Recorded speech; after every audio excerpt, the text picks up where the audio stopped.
In the middle of the night, Hi Bye Bye woke me up and it was my night watch. Perhaps too excited, Black and White cannot sleep, so he accompanied me on night duty. Looking at the dark night sky outside, we talked softly. I was interested in his gun, and he told me that the barrel was seamless steel tubing, and the primer was a copper fire cap that he made himself, and it was loaded with a smashed cannon sold at rural fairs. Using it to fire that barrel opens up the hammer on that barrel, which has a lot of recoil, but a limited range of about 20 or 30 meters. At the same time he had a pistol on him, also a homemade taxi cannon, but the barrel was replaceable, and since there were a dozen spare barrels, the firepower was still. I was so impressed by Hi Bye Bye's gun building skills that we talked for a long time, not realizing that it was dawn. At daybreak, everyone ate a little and hurried toward home. Upon returning to the front of the house, I noticed that the dumpster in front of the house had been removed. Tree branches had fallen all over the place. I was taken aback. Letting Lao Xian break the back, Hi Bye Bye and I were in the front, carefully feeling our way towards the upper floors. There was a man lying on the stairs in front of the house, dead with an arrow in his head. A large hole had been pried in the home's security door and there were numerous dents in the door from the blows. I shouted anxiously at the door. Suddenly, through the doorway came the sound of his son's yelling. The door itself was vandalized and the key would not open. In desperation, his son got a hammer and smashed the door open from the inside in one fell swoop. As soon as I walked in the door, I hugged my wife and son tightly as they told me about the events of the past 2 days. The day after we left someone came. First they kept knocking on the door, the son and his wife didn't answer, and when they saw that no one answered, they simply smashed the door. Then they changed to prying at the door and pried a crack in it, and the son shot arrows out of the door to the outside. When the doorbreaker was shot dead, the opponent stopped breaking down the door and instead threw into the house burning branches and other objects, and the son kept shooting arrows at the figures outside to suppress them, while his wife extinguished the burning objects that were thrown in. The situation was so urgent that it was too late to go into details, so I instructed everyone to hurry up and organize the necessary things and get ready to leave the place.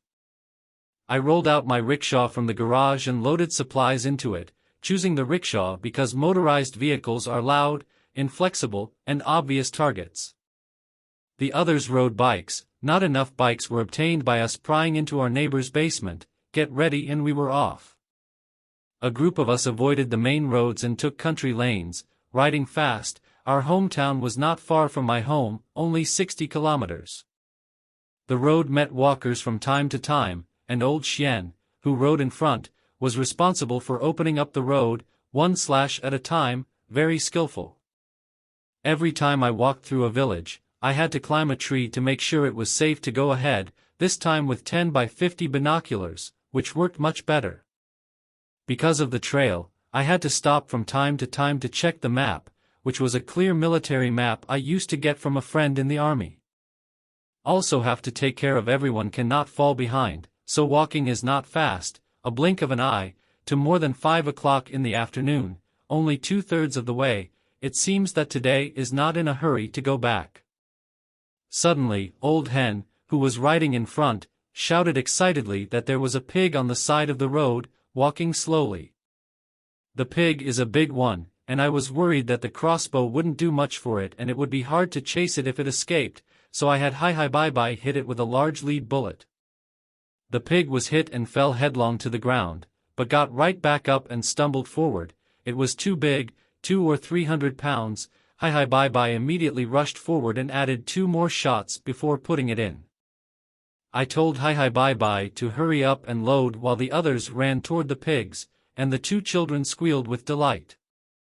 The pig was dead by itself, blood bubbling from the bullet holes in its body, but its back and rump but with 2 arrows stuck in them. Seeing the arrows on the pig, everyone was taken aback. I let Hi Bye Bye and Lao Xian guard around, and the rest of us unloaded the pig straight away. After cutting the pork, we found a mansion in the next village and in the courtyard of the kitchen to build a fire to cook the meat. Lao Xian and I climbed up to the roof of the house. Most of the northern dwellings have flat roofs, on which you can dry grain in the sun. The village was quiet, no people or walkers, and everyone's hearts had been on edge ever since they saw the arrow on the pig. When the meat was cooked, everyone swarmed over it, and a month or so of no food had made them crave it. Aside from scooping up some for breakfast the next morning, the rest of the meat was roasted on the griddle into charred jerky for dry food. Chelsea is a unique tool for northern branded buns. For flat iron products, put the meat slices on top of it, slowly roasted over a gentle fire, and quickly turned can be made into jerky, but the time is tight to do is not very thousand, and the time is long and easy to deteriorate.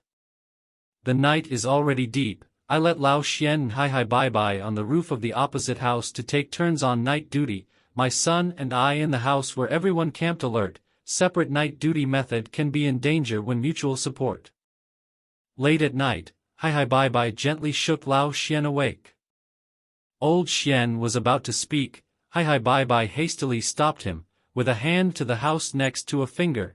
In the darkness, not far away from each other on the roof lying a person. Lao Xian and Hi Bye quickly to search around, did not find others. They discussed, by Hi Bye in the upstairs surveillance, Lao Xian down to the opposite side of the stairs under the ambush. A few moments later Lao Xian had felt his way to the bottom of the stairs of the opposite house, and, as promised, had learned a sound of a cat's cry. Hearing the cat's cry, the man lying on the roof was also startled, and was about to look down, when Hi Bye threw a stone with his flying hand and hit him. The man, greatly alarmed, quickly turned and ran down the stairs. Hi Bye blew a loud whistle to alert old Xian. When Lao Xian heard the stairs, he stretched out his leg and tripped the man, and with a thud, the other man fell out. While the other man had not yet climbed up, Lao Xian rushed up with an arrow step and quickly mounted the man, who was just about to resist. When Lao Xian's knife was already on his neck, the man was just about to resist, and Lao Xian's knife was already on his neck. Who are you? Get off me.